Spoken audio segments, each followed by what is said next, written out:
tell you about something that went way out there. But you know what? I can still kind of tell you. Oh, she's got the curtains closed. Well, anyway, when you were out front of the castle in the parking lot, and you looked towards the south, down where the flagpoles and the bricks are, you go down to the grass area, and it goes all the way to the facility next door. Well, there was a docent here that came here at 14 years old.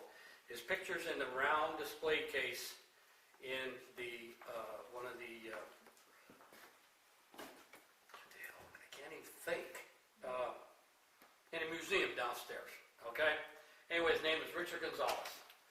He looks like an Indian. He's got real long gray hair. Well, that was right before he passed away 2 years ago. His picture below him was his original picture at 14 years old when he was sent here. He was sent here for heroin addiction. Okay?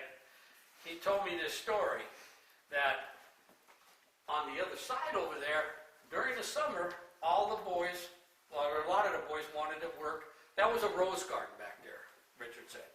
You went for quite a ways. But they kept the roses 7, 8, 9, 10 feet, as tall as they could keep them. Well, one day he said, a couple of the kids told him, "Hey man, we're going to go down there and work in a garden." Richard said, go for it. So they asked the guards down there, and they said, "Yeah, go ahead, go out with the boys."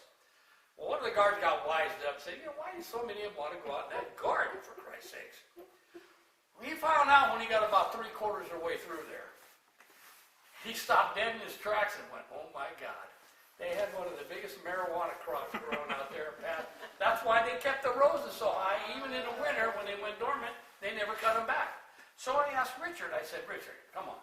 You told me you were sent here for heroin addiction. You were a drug addict." He goes, "Yeah."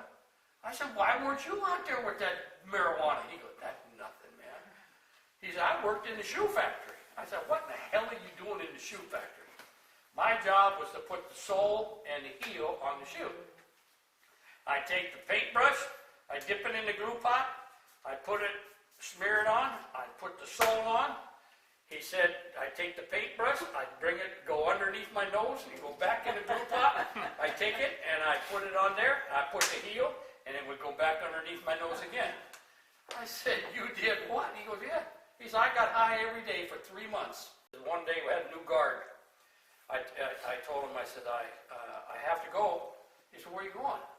Richard said, "I got to go to the doctor. I'm a diabetic. I got to get my insulin shot." But he says, I'm a trustee. I can go." "No, I got to escort you." He tried everything in his world to get rid of that guard. Okay? Couldn't do it. We brought him down there to the doctor's office and walked him in. He said, what can I do for him?" He said, "Well, Doc, he's a diabetic. He needs an insulin shot." He's a what? He says, "I don't give him no insulin shots." The guard kind of looked at Richard. Richard said, "It must be a new doctor or something. I don't know, He said, "Where you work at, son?" He kind of looked at him real close, and finally he got to put a light in his eyes. And he said, "Where'd you work at?" And the guard said, "He works in a shoe factory." This boy had been sniffing glue. Richard said that's how he got his high for 3 months. And he said, "Boy, after that, it was tough to break off of that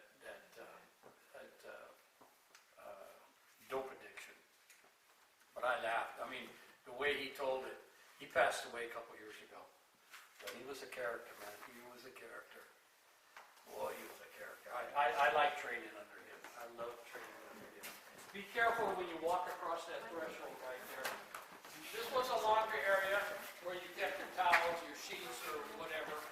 Then if you need to use the facilities, this is where you went to the restroom, or took a bath, or whatever. Down through here, you left, like I said, on the left side, you had no facilities.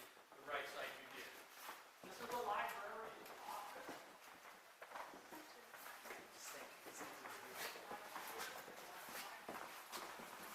Office area right through here. When I came here, you get off the line. You got a little weak spot in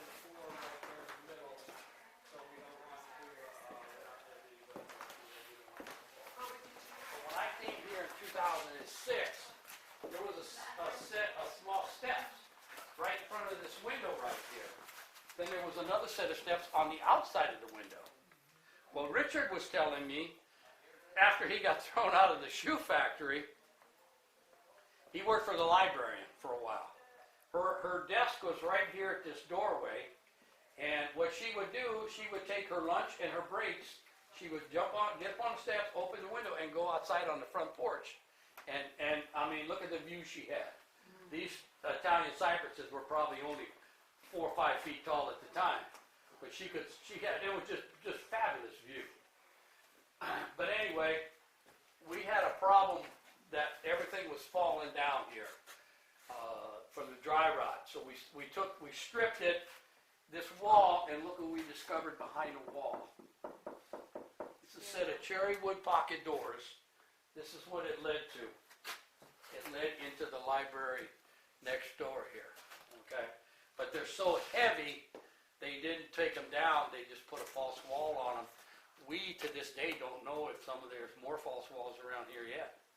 You know, we have no idea. Is the library still on the other side? Yeah, you'll see it here, but the library to me is probably the worst room for damage than even downstairs. It really is bad. But it was beautiful. When the librarian retired in 45, Leanne? 1940. 1940, she had 4,500 or 5,000 books and magazines for the boys. She had a lot. Yeah. Nice doors. Yeah, nice doors.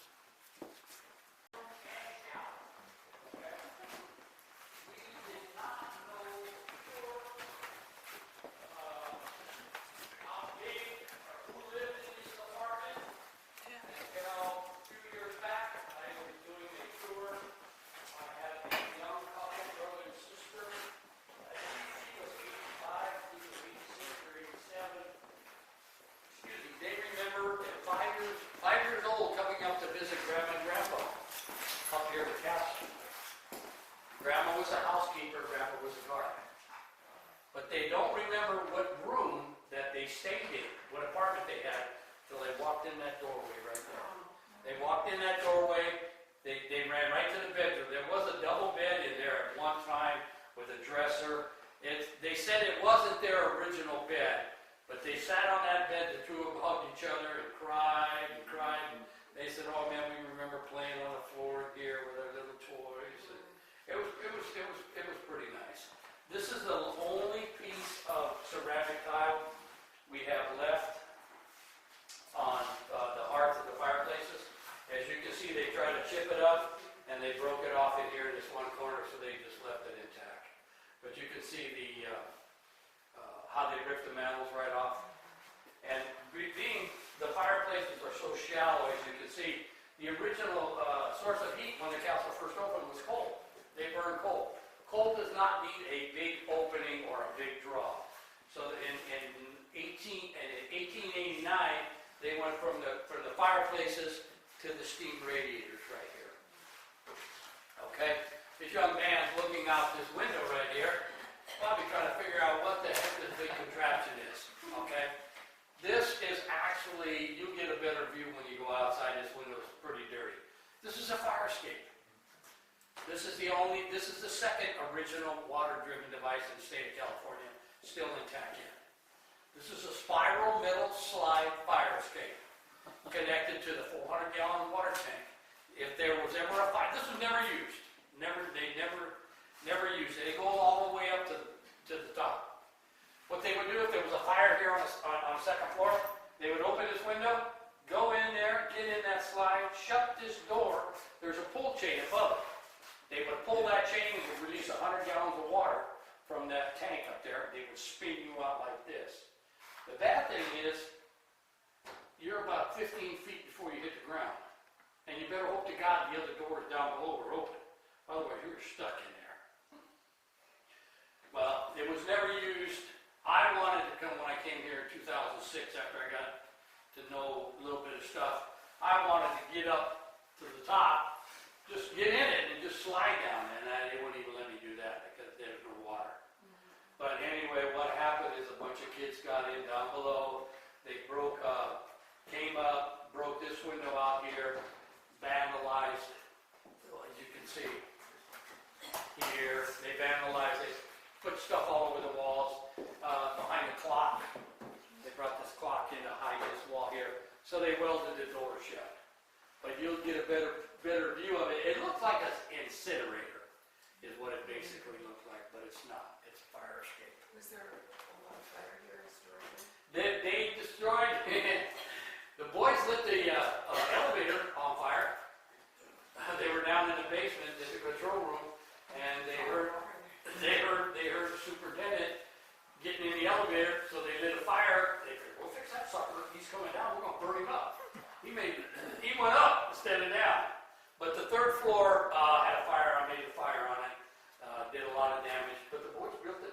They rebuilt it back up. Yeah. Any other questions?